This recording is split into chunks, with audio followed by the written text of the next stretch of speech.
All right, guys. So we ended up in class talking about aphasia therapy, and I'd given you guys sort of a description of what um, some basic naming therapy looks like, therapy for anomia. And essentially, what this is prompting the client to be able to name things, prompting the client to name things, showing them pictures, showing them objects. When they can't name them, giving the client, the person with aphasia, giving them a little hint, giving them a cue to try to guide their brain to be able to pull the word and be able to say the word.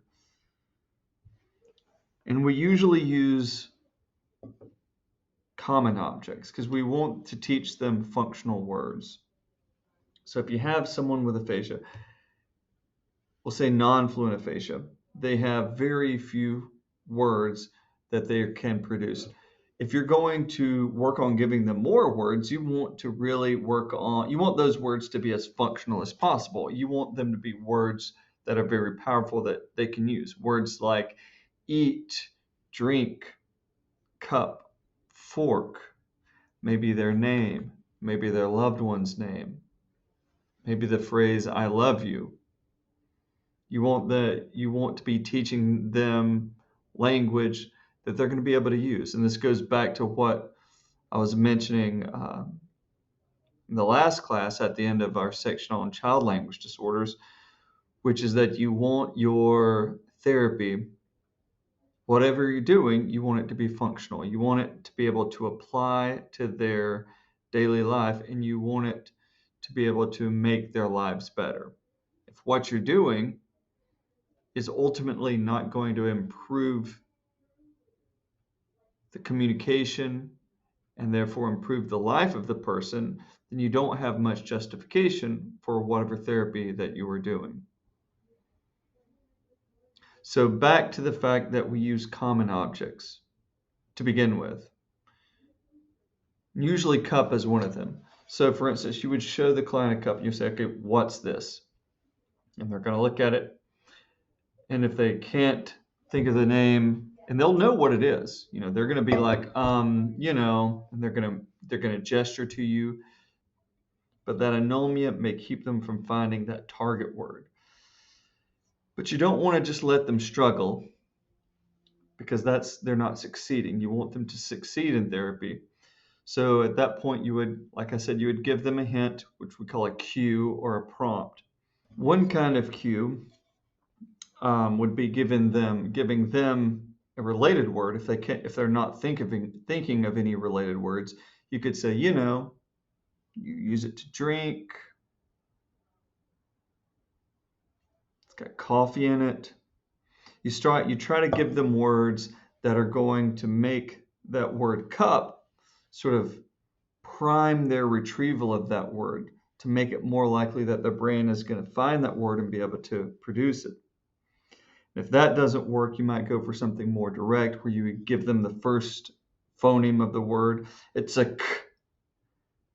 It's a k. And that's almost, that's giving them cup is 3 phonemes. That's giving them 1/3 of the answer. You could say, you drink from a k, and that would be an even more powerful cue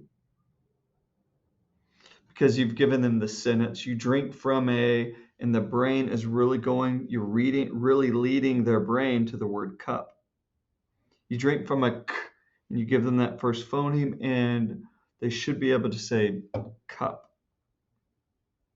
And then you would say, okay, correct. Now look at this, say it 5 times, because you don't want to go through like, we'll say 15 seconds of trial and error to get them to say cup once. Once they say it, you want to reinforce it. Okay, that's great.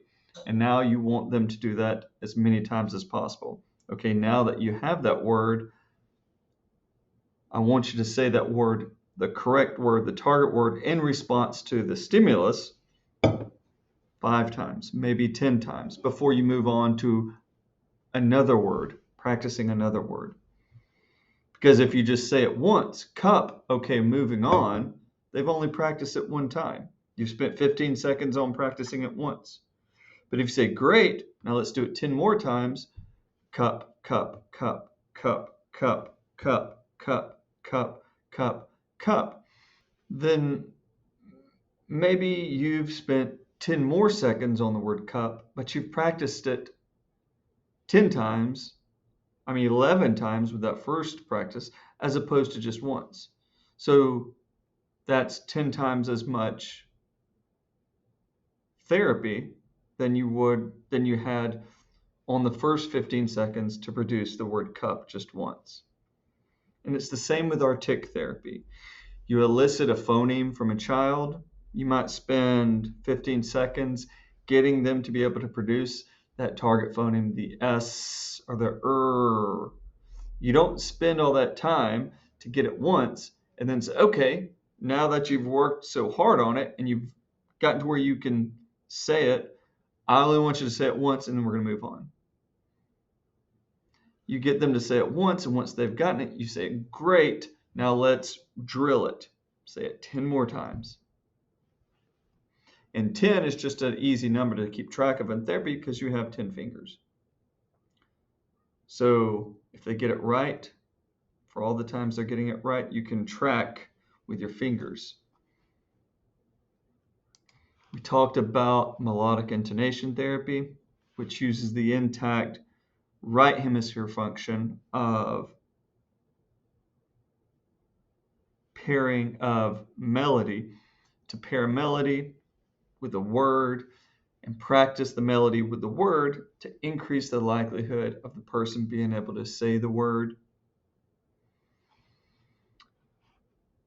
I think I also mentioned there at the end that recovery is not always possible. And you have some people that are with aphasia that are very severely impaired. For these individuals, therapy might end up being about augmentative alternative communication, meaning AAC. So maybe these individuals eventually end up having to learn to communicate with a alternative communication device where they have a little computer that they're able to program and to speak for them. Or maybe it's just something as simple as if their written language is intact, some people with aphasia have that advantage where their written language is intact. So maybe they just have to write for expression.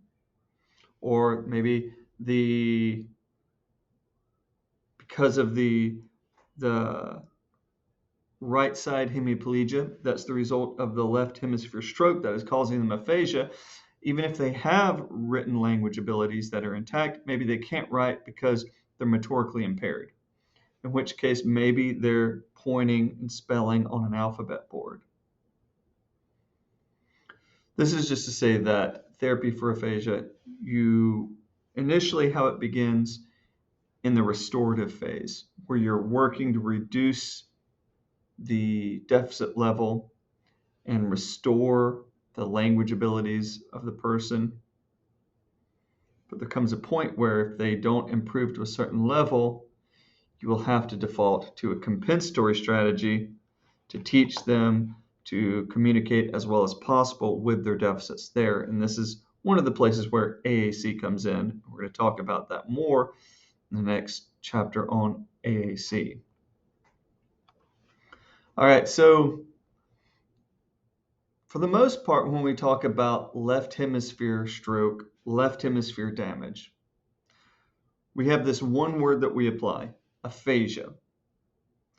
And in this class, survey class, this intro level class, we're dividing that further into fluent and non-fluent aphasia. And then when you get to neuro, we're going to divide those two into so we're going to subdivide those into 6 or 7 more subdivisions of fluent and non-fluent. And then when you get to grad school, we're going to add on a whole other category that you didn't know existed. So this is to say that although we talk about the left hemisphere as damage to the left hemisphere as generating aphasia. We talk about it like it's one thing. It's not really. It's a bunch of different kinds of language problems. Now, when we go to the right hemisphere, there's no single word that represents all the possible problems that can come along from damage specifically to the right hemisphere. So there's no single word like aphasia, and then we have like 15 subcategories within that main title. Right hemisphere problems, they're much more heterogeneous. Damage to the right hemisphere can create problems in the realm of attention, problems within the realm of memory, but damage to the left hemisphere can create that as well. But there's a disorder that is known as hemispatial neglect that is far more strongly associated with the right hemisphere than the left hemisphere. This is when a patient has lesion, has a stroke, or somehow damage to the right parietal lobe. And it's a deficit of attention. So it's not a deficit of vision. The book, some people may refer to it as visual neglect, but I'm going to discourage that language. Don't think of it as being a visual problem because there's nothing wrong with the eyes. It's an attentional problem. Person has a stroke at the right parietal lobe, and they lose the ability, oftentimes, to some degree, to attend to the left side of their world, the side of their world contralateral to the lesion. So right hemisphere stroke is going to create left hemispatial neglect. So if you think of not visual fields, but attentional fields. So there's a world before you that you're able to pay attention to. You're able to attend to the right and the left. The right attentional field and the left attentional field. If you lose the ability, and it's the right parietal lobe that is in some part responsible for your ability to attend to the left side of your world. So if that part of your brain is damaged, you can lose the ability to attend to that part of the world. And a mild version of it might look like someone that is unaware of some stimulus that's happening on their left side. So imagine a patient in a hospital bed, and that person is laying there, and you come in, and if the door is on the left, and you come in that door and start talking, they might not be able to attend to you. They don't know you're there. And it's not they don't see you, because it's not a problem of sight.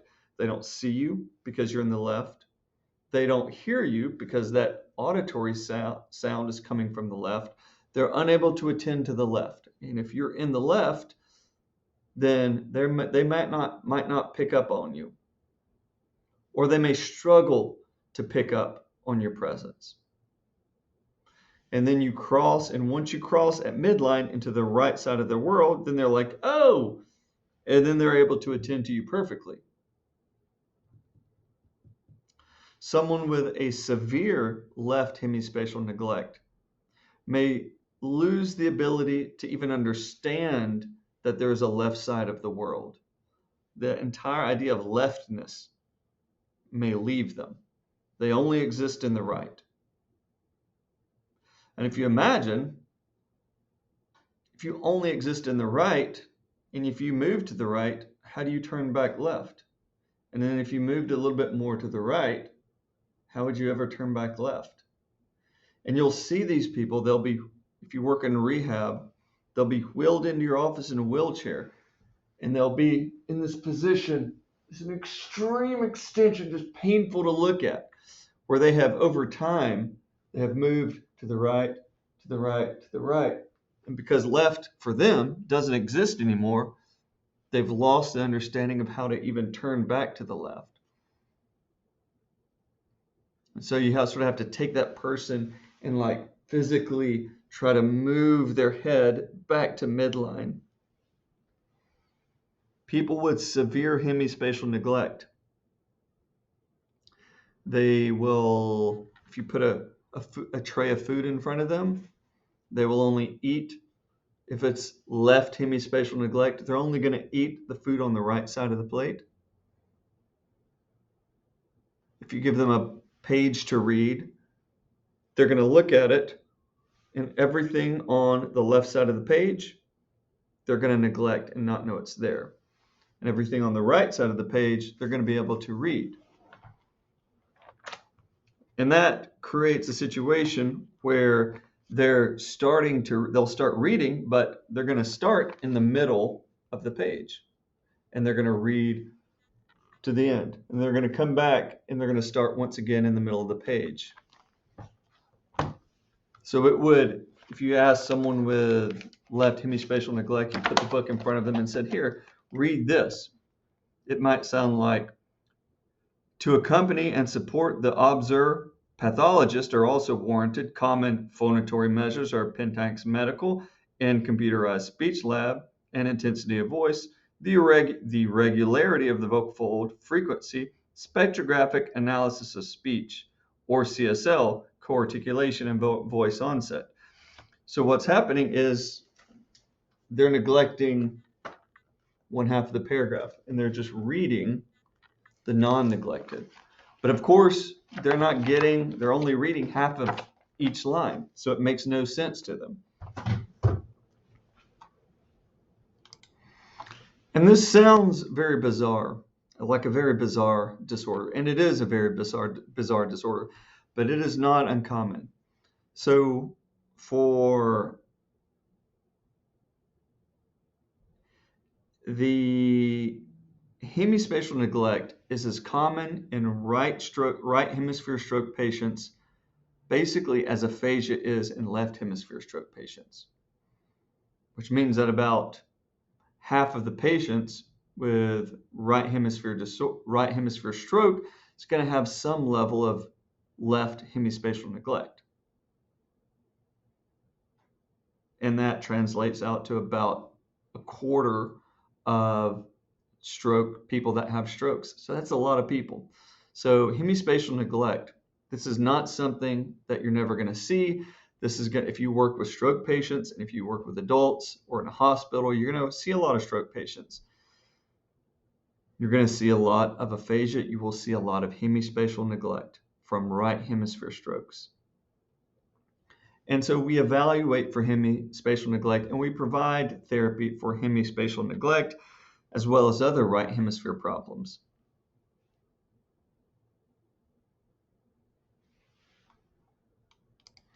What therapy for neglect looks like is training the patient to be able to bring their attention into their neglected space. Because if you can imagine, how well are you going to recover? How well are you going to be able to go back to your life, your pre-stroke life, if you don't know half of the world is there? Or even if you 50% of the time, or 25 or 10% of the time don't realize that half of the world is there, or aren't picking up on things on one side of your world. It is an extremely debilitating disorder. So the presence of hemispatial neglect is something that SLPs were very sensitive to. We test for, and we provide therapy for. There's also a there's a analogous disorder not associated with attentional space. So it's not that I am unable to attend to one side of the world, but there's something called hemi-body neglect, where I have lost the ability to attend to one side of my body. And if it's a right stroke, it's going to be the left side of my body. So in a mild situation, a mild case of hemi-body neglect, I just might not use the left side of my body as much as I used to. In a severe case of hemi-body neglect, I won't even know that the left side of my body exists. I will have lost the understanding of the left side of my body existing. And so for these patients, if you can imagine a stroke patient that doesn't understand or that is unaware of one side of their body, they're very much safety risk to themselves. So someone with hemibody neglect, we're always trying to keep their neglected arm in their lap. Their neglected arm may be in a sling. So for instance, so to keep it from hanging off the side of the wheelchair, and maybe their fingers getting in the spokes of the wheelchair and being broken as they're wheeled down the hall. Right hemisphere patients also are more likely to experience hallucinations, paranoid hallucinations, non-paranoid hallucinations. So a paranoid hallucination is when a person is seeing, hearing, feeling something that isn't there, but whatever it is that they're experiencing, there's a malevolent intent to it. So if they're seeing a guy at the window, it's not just that there's a guy at the window. That would be a non-paranoid hallucination. It's that there's a guy at the window and he is out to get me. There's a guy at the window and he means to do some harm to me.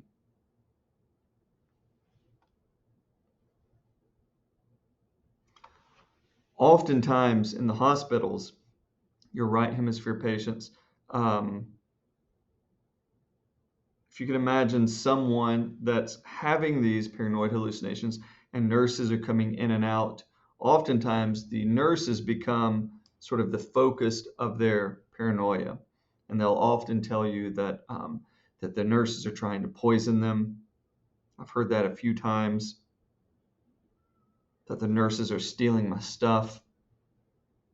In the realm of communication, right hemisphere damage creates problems, not language problems, because remember that your left hemisphere is responsible for your words, your left hemisphere is responsible for your language, but your right hemisphere is responsible for your ability to produce prosody, the melody of speech.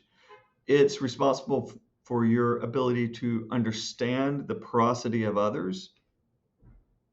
The right hemisphere is where your ability to understand the facial expression of others, as well as produce appropriate facial expressions, exists, and where your understanding of the body language of others and your ability to use body language yourself. All these things, these are non-linguistic forms of communication. They're non-word forms of communication. But as we've established previously in this class,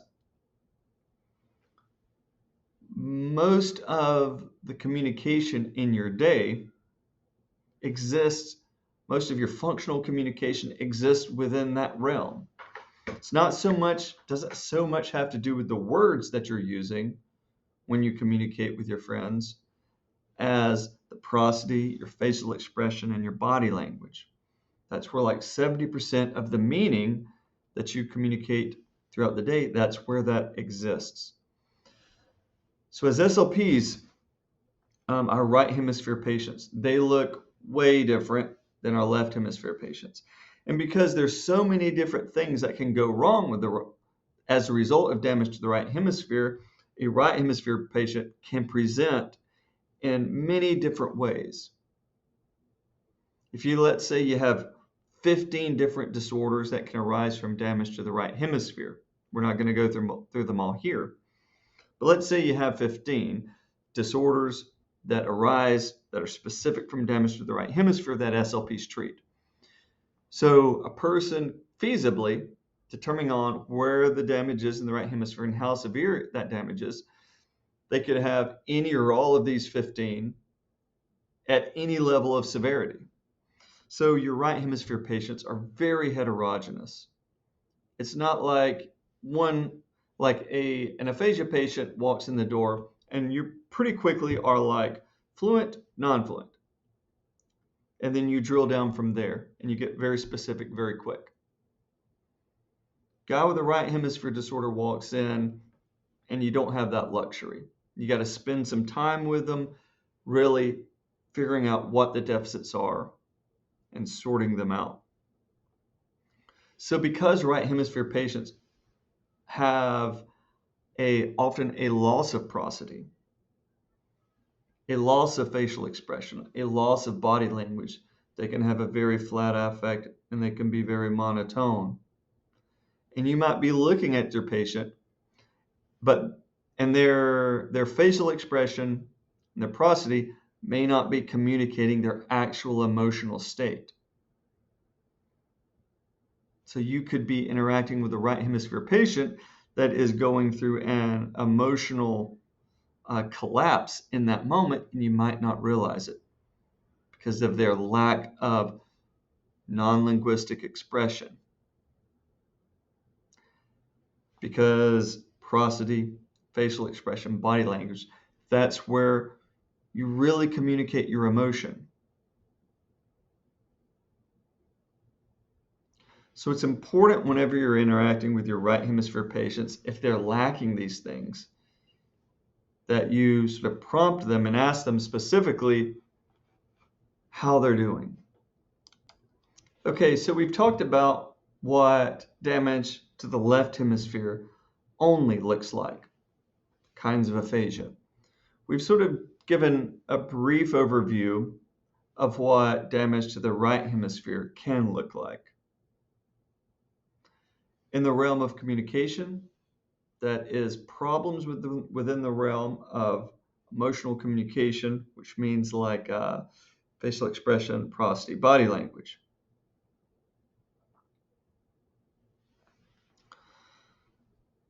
But let's say the patient, rather than having damage to only the left or the right cerebral hemisphere, let's say they have problems with both. Let's say they're in a wreck, car wreck, head comes forward, hits the steering wheel.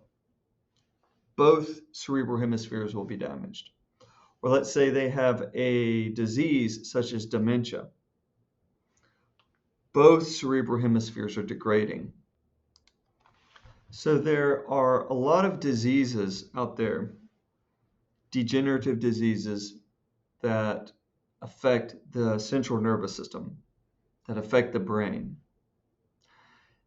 If you think about like a disease process, there's no real reason for a disease to select one side of your body to negatively impact over the other, right? That just doesn't usually happen. Usually diseases are going to affect your body on both sides.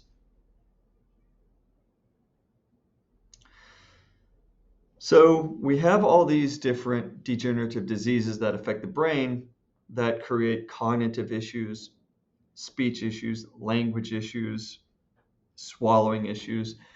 So all these people with these diseases end up on the caseload of the SLP.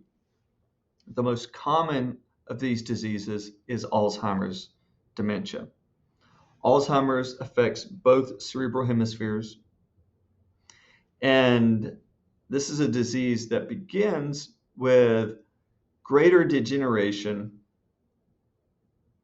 in the memory areas of the brain. So there's little areas within the temporal lobes of your left and right cerebral hemisphere where, and these are called the hippocampi, plural, hippocampus, singular. So the hippocampi within the temporal lobes is that part of your brain that takes what you experience and turns it into memory. And it's those structures that Alzheimer's starts at and really degrades and hollows out. So it makes sense that the primary presenting symptom of this disease is a lack of memory. So depending on where the degenerative disease begins or what part of the brain it most heavily affects, that's going to create sort of the signature deficits of that degenerative disease. So there's a disease called Pick's disease, and it begins with the frontal lobes degenerating. The frontal lobes is where your decision making, your high level thinking, your problem solving, your personality, your social inhibitions, these are all frontal lobe things. So people with Pick's disease, the presenting symptom is personality changes, disinhibition. They can become very disinhibited. They develop behavior problems, frontal lobe issues, because it's the frontal lobes that Pick's disease is degenerating, just like it's the hippocampi that Alzheimer's is degenerating. There's also a degenerative form of aphasia we're going to talk about probably when you guys get to grad school, where the language areas, it's a degenerative process, a degenerative disease, but it begins with knocking out the language areas first. So the presenting symptom is loss of language. So this person may look very much like a non-fluent aphasia or someone with fluent aphasia, depending on where the disease is most negatively impacting the brain. So for people with degenerative diseases of the central nervous system,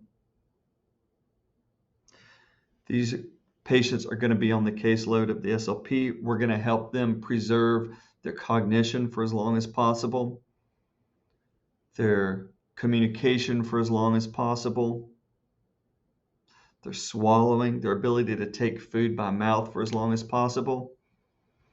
So if you imagine someone with Alzheimer's, this might begin at the very beginning of the disease, where you're trying to put into place for them strategies to help them cope with their loss of memory. And as they progress through the disease and their abilities change and get worse in different ways, you're going to see them for other things. Eventually, you're going to be the person that is telling the family that this person with Alzheimer's has lost the ability to take food safely by mouth. And you're usually in the hospice stage at that point. So you've reached the point where recovery is not an option, and the family is just wanting to keep them as comfortable as possible through the dying process. So we see people with degenerative diseases for a lot of different reasons. And once again, this is a bilateral problem of the brain. It's not only the left hemisphere or the right hemisphere, not only left hemisphere symptoms or right hemisphere symptoms, but both of these things combined. So the left hemisphere handles language, and the left hemisphere is degenerating through the course of Alzheimer's dementia. Will the person with Alzheimer's lose their language? Eventually, yeah, they will. Just because if both sides of their brain degenerate, they're going to eventually lose pretty much all of their brain functioning if they live long enough. Patients with degenerative diseases, regardless of how the degenerative disease begins, like in Alzheimer's at the memory portions, at Pick's at the behavioral frontal lobes, or with like a degenerative aphasia in the language areas. Regardless of where the degenerative disease begins, most of these patients are going to end up with deficits across the board, bedridden, unable to move. Eventually, they lose the ability to eat and drink if they live long enough through the disease process, because there are there are secondary medical conditions that the patient will find challenging to live through oftentimes. Things like bed sores. Let's say they got COVID or MRSA, which is another common hospital infection. Here's an image of sort of illustrating for you the hippocampi.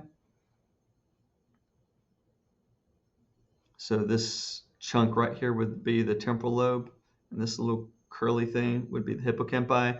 Here you see a sort of shriveled up Alzheimer's brain next to a healthy brain.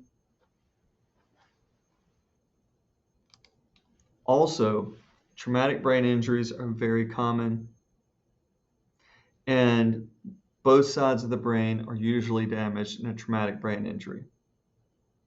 You will have situations, let's say like a gunshot wound to the head, that only impacts one side of the brain over the other. But most traumatic brain injuries, motor vehicle accidents, motorcycle accidents, violent assaults, falls, shaken baby, concussion, these are usually bilateral brain injuries. So there are lots of different ways in which a person can acquire a traumatic brain injury. Basically, anything that has the potential of damaging the brain has the potential of creating a traumatic brain injury or a TBI. Here listed are some really common reasons why people get traumatic brain injury. Now, TBIs are typically divided into closed head injury and open head injury. The example I gave you of a gunshot wound to the head would be a open head injury, meaning that the skull has been actually penetrated by something that has damaged the brain. We're going to talk about mostly here closed head injury, traumatic brain injury. So in an open head injury, let's say once again gunshot wound to the head, bullet enters here, leaves here. What is the mechanism that has damaged the brain? It's the bullet passing through the brain. It's a foreign object that has passed through and has damaged that tissue. But in a closed head injury, let's say I have a car wreck, my brain comes forward, hits the steering wheel, then ricochets back, hits the headrest. And then I have a severe traumatic brain injury. What is the mechanism of damage? What has caused my brain to be damaged? There's a couple of different things going on here. To begin with, there's acceleration, deceleration forces. So if I'm driving my car and I drive straight into a stationary object, my car is going to come to a sudden halt. My body is going to come to a sudden halt against my seatbelt. My head's going to come forward because your body thinks there's an inertia. Your body wants to keep moving in the direction that it's moving. Your seatbelt is going to catch you, but your head's going to come forward. Let's say your head hits the steering wheel, coming to a sudden halt.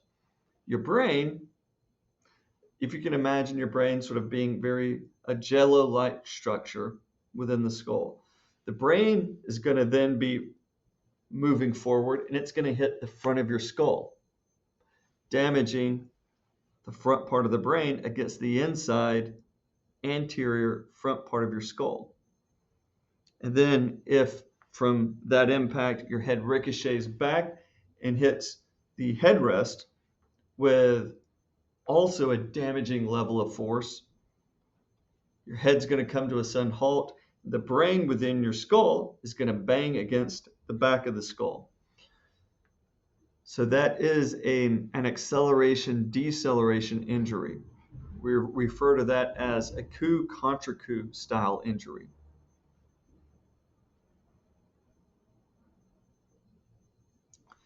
There's also, if you imagine a situation where I'm driving down the road and an 18-wheeler clips the back of my car going fast. So suddenly my car is spinning. It's not that I've come to a sudden halt, a sudden stop or start, but suddenly I'm being spun.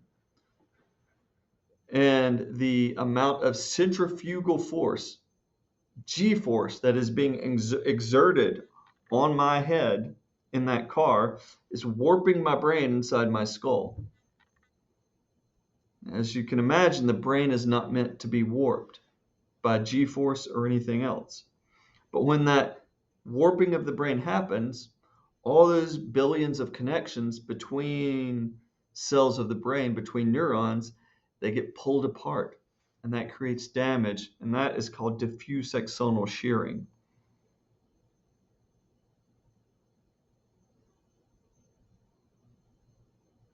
And here's just a little illustration of the neurons in the brain being pulled apart from diffuse axonal shearing. Also imagine someone comes up and hits me with a baseball bat. It's not that my head has accelerated or decelerated. It's not that I'm spinning violently. It's that that bat is imparting a damaging level of compression to the part of my brain where that bat is hitting my head. So that would be a compression force. So here we have 3 forces that damage the brain in closed head injuries. Acceleration, deceleration, which is coup contra coup, centrifugal forces / G-force / rotational forces, which is pulling the neurons apart widely across the brain. And then there's the having a TBI from compressive forces, where, for instance, someone hits you with a bat and it compresses in through your skull on that part of the brain. There are other ways, there are other forces that can damage, that can create a closed head injury, but those are just the 3 that we're going to talk about in this class.